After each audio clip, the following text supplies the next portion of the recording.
Hello everyone, তোমরা সবাই কেমন আছো? আজকে তোমাদের সাথে শেয়ার করছি বুদ্ধ পূর্ণিমায় বাড়িতে কীভাবে পুজো করেছি সেটাই। তোমরা দেখতে পাচ্ছ ঠাকুর ঘরে সমস্ত আয়োজন করা হয়ে গেছে। এখন যেটা করব সেটা হচ্ছে ঠাকুরের ভোগ রেডি। তো আজকে সামান্য কিছু জিনিস রেডি করব। এখানে পায়েস হচ্ছে, একদিকে সুজি বসিয়েছিলাম, সুজিটা হয়ে গেছে। আর আজকে করব লুচি। যেহেতু আজকে গোপু সোনাকে কিছু খাবার অন্ন ভোগ দেব, তার জন্যে আজকে এই সমস্ত আয়োজন করা হচ্ছে।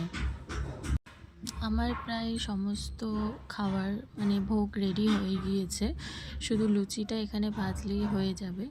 লুচিটা রেডি হয়ে গেলেই চলে যাব ঠাকুর ঘরে। ঠাকুর ঘরের সমস্ত জিনিস প্রায় রেডি, জাস্ট পুজোটা করতে হবে।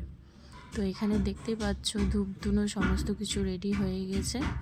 এখন ঠাকুরকে অন্নভোগটা লাগানোর পর ধূপ ধুনো দেখাবো, তারপরে যেটা করব সেটা হচ্ছে ব্রত কথা পড়ব। আমি প্রায় চেষ্টা করে থাকি বৃহস্পতিবারে লক্ষ্মীর পাঁচালি পড়ার, কিন্তু অনেক সময় হয়ে ওঠে না। তো যেহেতু পূর্ণিমা আর তার উপর বৃহস্পতিবার, তো সেহেতু আমি চেষ্টা করি বৃহস্পতিবারে যদি পূর্ণিমা পড়ে তাহলে ঠাকুরকে একটু ভোগ দেওয়ার। এখানে আমার সামর্থ্য মতো আমি কিছু আয়োজন করেছি, যা যা লক্ষ্মীনারায়ণকে দিতে হয় আর হচ্ছে গোপাল সোনা খেতে পছন্দ করে। তো এখানে আমি এখন গোপুকে সমস্ত রকম খাবার দিয়ে দিয়েছি খেতে, এবং লক্ষ্মীনারায়ণ বলো, ঘট বলো, আর গোপু সোনাদের সমস্ত কিছু ভালো মতো পরিষ্কার পরিচ্ছন্ন করে স্নান করে রেডি করে সমস্ত ঠাকুরকে বা অন্নভোগ দিয়ে দেওয়া হয়েছে।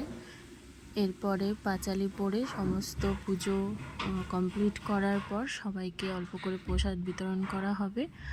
আর এরকমভাবেই আমি চেষ্টা করি বৃহস্পতিবারে পুজো করে থাকার। সুন্দরভাবে ভোগ দিয়ে ধূপ দ্বীপ জ্বালিয়ে পুজো করলে ভেতরটা আত্মার ভেতরটা খুব শান্তি লাগে, এবং মনে হয় যে ঠাকুর ঘরে পুজোটা আমি ভালো মতো দিতে পারলাম। তো তোমাদের কেমন লাগলো অবশ্যই তোমরা জানিও। আর তোমরা কিভাবে পুজো করেছো তোমরা অবশ্যই এই জিনিসটা শেয়ার করো আমার সাথে। আর নেক্সট ব্লগে আবার তোমাদের সাথে দেখা হবে। আজকের মতো এইটুকুই, চেষ্টা করব আরও সুন্দর সুন্দর ভিডিও তোমাদের সাথে শেয়ার করার। টাটা।